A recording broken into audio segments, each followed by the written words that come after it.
Making music is my happy place.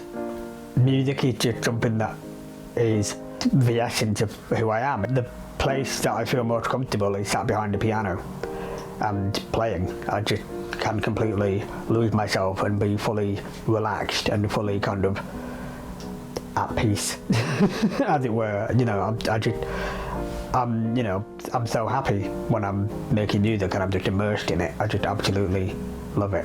It's just that mystical feeling that music can provoke when you just really love it.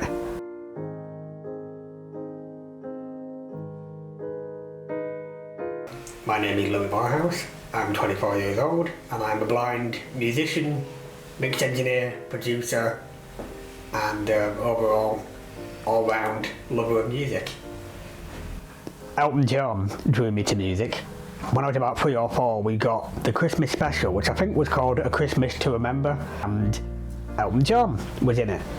And at the end of the film, they all sang Crocodile Rock together, which is one of Elton's songs.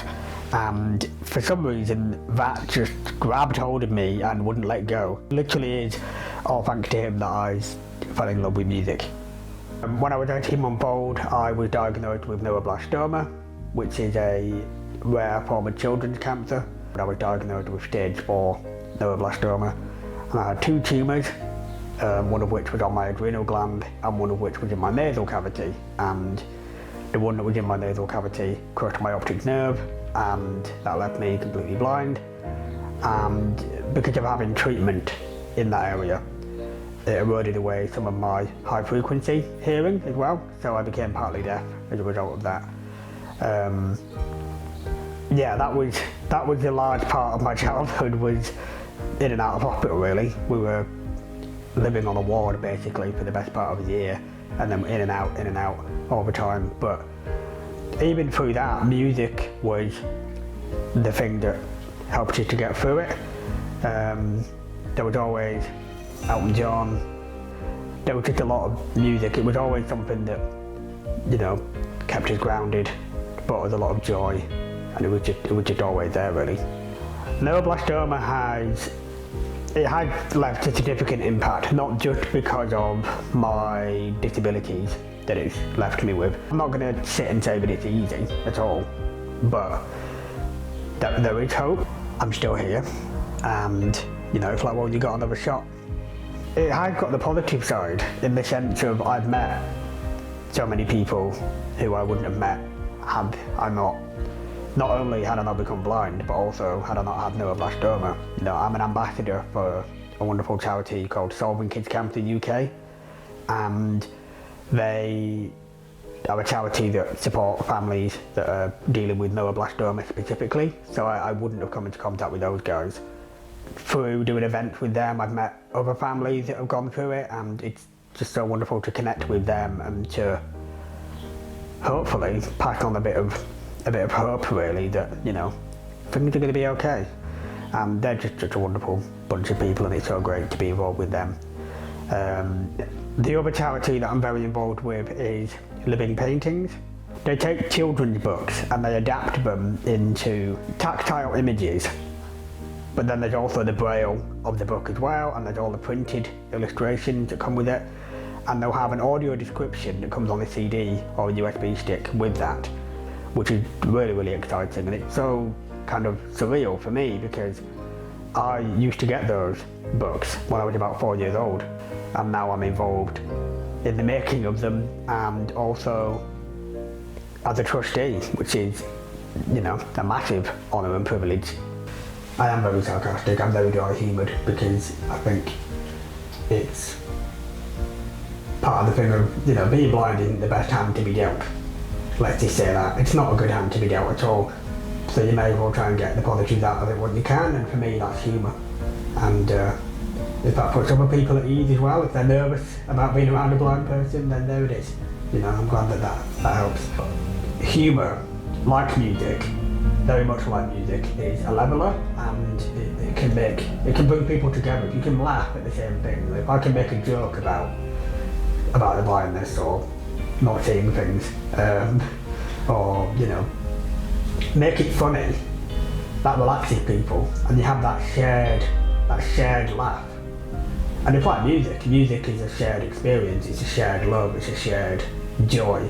I always liked music. Music was always something that was in the family, and apparently even before I lost my sight I was always drumming on stuff, so I was always tapping out rhythms of things. And as a blind person you have to work incredibly hard at just life generally, I think.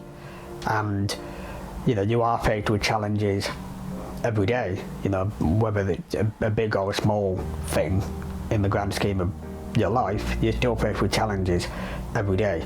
Music obviously is challenging, you know, not everybody can do it, but I feel sort of, because I'm overcoming these other challenges during the day, that's what kind of gave me the push to want to get better at music and to keep getting better at music. And I can get better at it, you know, that challenge pays off. I got better and better and better at it because I have that internal drive that you have to have every day as a blind person, you know, to deal with all the challenges that come your way. I have that internal drive for music and I want to get better at it and I want to keep pushing and pushing, and I love it. You know, it gives back what you put in, and yeah, I think that's how the two sort of are linked in that way. And music is a way that I can express myself, and it's a way that I can tell people that yes, I'm blind, but it shouldn't be the elephant in the room. You know, don't let the blindness worry you or bother you, as it were, because that's not my defining thing. My defining thing is put me in front of a piano and I'll do my thing. For me, as a teenager, I really sort of struggled to fit in, you know, because I was blind, you know, I wasn't like everybody else. I really wanted to be like everybody else and to be accepted like everybody else, but I was different, very different. But music was the thing that I could use to sort of be like everybody else. And you've got to go out there and do what you want to do, and you know, whatever dreams you have, chase them, you know, follow them and work on them. When I'm not creating, I'm still music obsessed. And I think some people would probably say that maybe not particularly healthy and that I probably should get another hobby, arguably. But I just love music. And if I'm not playing it, if I'm not mixing it, if I'm not producing it, if I'm not composing it, I'm listening to it. So this is most of my record collection in this unit. This one from Chapel Road. It is the only record in my collection which has 3D text on it, so I can actually read Chapel Road. I really hope that now that someone as big as Chapel Road has done this, I really hope that other artists will do this as well, because it's just nice to be able to read the text, and it makes it a lot easier, because you think, looking at all this, I've got a method to how I sort this out, but when people like Chapel Road make it that simple, they've literally got the title that you can read. That's kind of the ideal situation. These two are very special. These are two vinyl that I'm actually credited on. You know, as a vinyl collector, and in this case as a mix engineer, because I mixed a track on each of these. To have two vinyl where I'm in the credits, it's great, I love it. So this one, Colin Curtis presents Jazz Dance Fusion Volume 4 Part 1, and then this one, the Earth Souls EP. Yeah, I got my name on two vinyl, which I'm delighted about. It's just always been music for me, even when I could sing. Without music, I don't know. I honestly don't know what I'd do. Even when I'm not playing, I'm listening to it or I'm researching it, or, you know, it's always there and I absolutely love it. And I don't know what I would do without that, really.